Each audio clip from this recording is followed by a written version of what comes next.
السلام عليكم، ازي حضراتكم جميعا؟ عاملين ايه؟ رب دايما تكونوا بخير.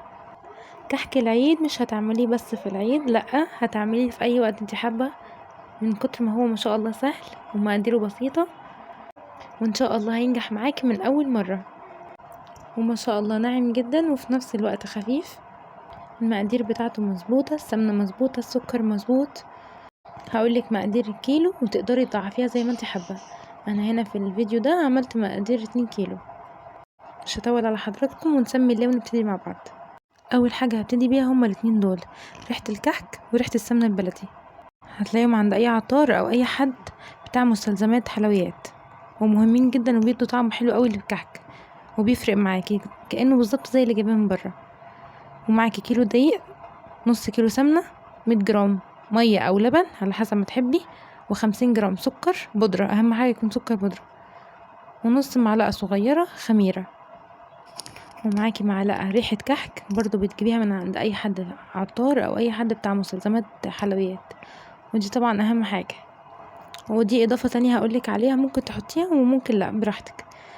معلقة برضو كده كبيرة سمسم، حبة خير مش حبة عادي يعني، بس هي برضو بتدي طعم حلو، انا بحبها قوي في الكحك.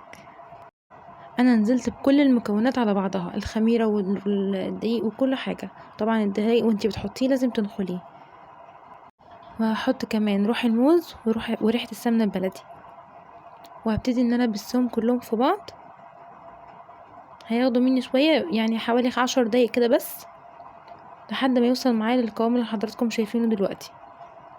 في الحالة دي تقدري انك خلاص تشكلي الكحك، بس هيكون معاكي ناعم بزيادة، اللي هو تيجي تمسكي الكحكاية تتفرفت من في ايدك كده. انا بضيف اللبن بحيث ان الكحكاية تبقى ماسكة نفسها كده ومحملة، يعني حتى لما تيجي ترصيها على بعضها في قلب يعني في قلب العلبة اللي هتيجي تشيليها خلاص، بتبقى ماسكة نفسها ومستحملة لحد اخر كحكاية، بتكون بسم الله ما شاء الله كل الكحك ماسك نفسه متماسك، عكس ان هو يبقى دايب خالص كده في نفسه، تيجي حتى تحطيه على بعضه تلاقيه دايب معاكي كده ومش متماسك.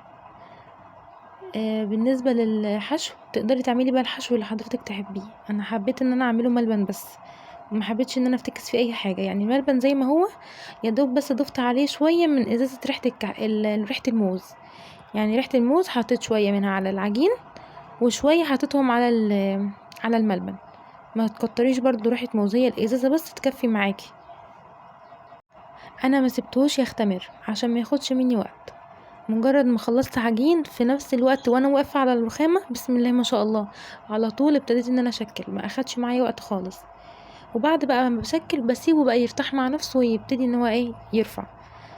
حاولي انك تصغري حجم الكحكايه شويه عشان لما تيجي تسيبيه يختمر، الكحكايه هتلاقيها كبرت شويه. وكمان كل ما كان حجمها حلو كده صغنطوط، يعني مش اللي هو كبير قوي، بتكون احلى، وكمان بتكون تسويتها احسن. في الوقت بقى اللي انا هسيب الكحك يختمر فيه، او حتى اول ما تبتدي انك تشكلي، ممكن تقدري انك تشغلي الفرن. لو عندك الفرن بدرجات هيبقى تسويه على 180 درجة، هتظبطيه على 180 درجة. ولو مفيش درجات يعني تبقى درجة متوسطة. وبرضو تخلي بالك الكحك ما بياخدش وقت خالص، مجرد ما ياخد لون من تحت بسيط بتطلعيه، يعني تحاولي كده تقلبي كحكاية من تحت، مجرد ما تاخد لون خلاص انت كده تطلعيه على طول.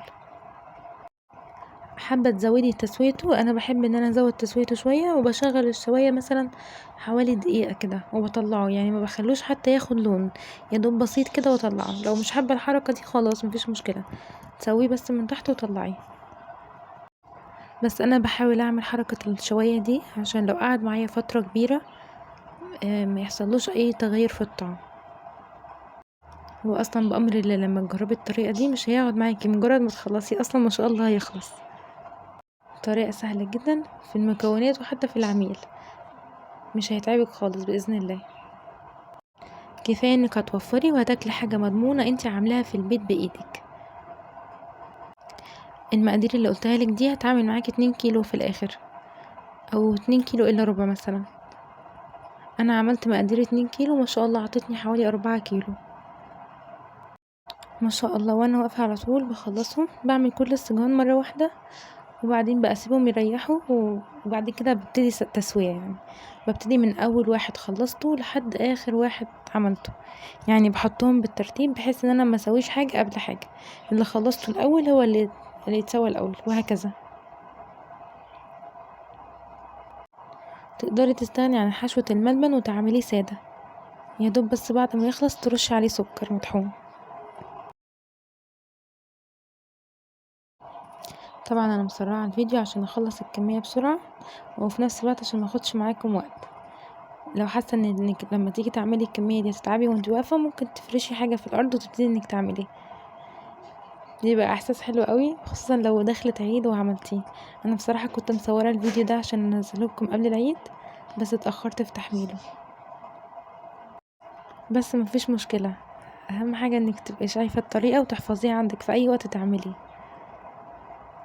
بيبقى حلو جدا في الفطار كده مع كوبايه شاي، يا سلام.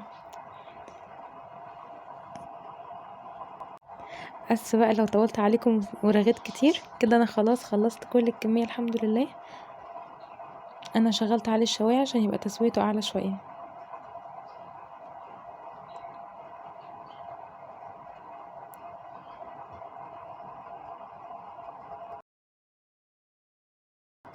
هو باين في الكاميرا اغمق سنه من على الطبيعه، الطبيعه لونه افتح شويه. والله وانا واقفه ما شاء الله كل شويه حد يجي يخطف مني واحده ويمشي. شايفين ما شاء الله.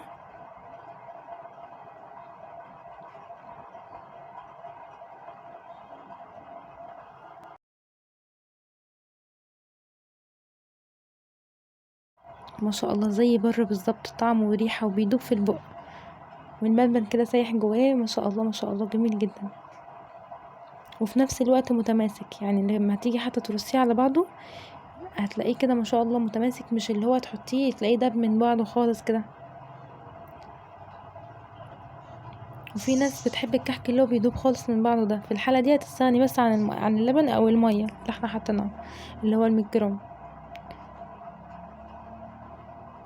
وعشان تحفظيه بلاش تحطي عليه السكر البودرة لما تيجي تقدميه بس، لكن غير كده لا، رصيه عادي، شيليه زي ما هو كده.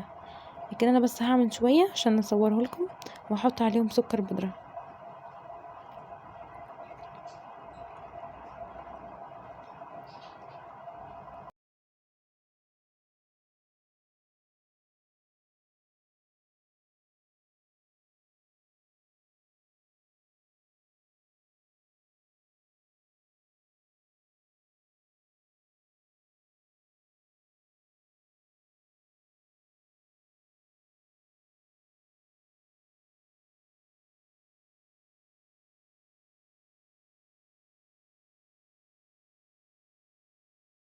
دلوقتي هرصه في علبة تكون محكمة الغلق، بحيث لما يقعد معايا ما يدخلوش اي هوا،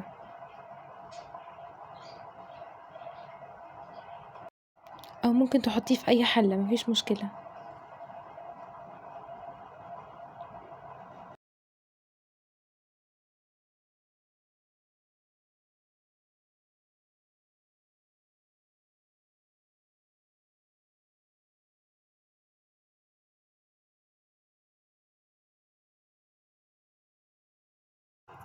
ما شاء الله ال2 كيلو دقيق عملوا معايا كمية حلوة جدا. وكده اكون خلاص خلصت الفيديو، يا رب يكون عجبكم. اشوفكم ان شاء الله باذن الله في فيديو جديد. مع السلامة. متنسوش تحطوا لي لايك وتشتركوا في القناة.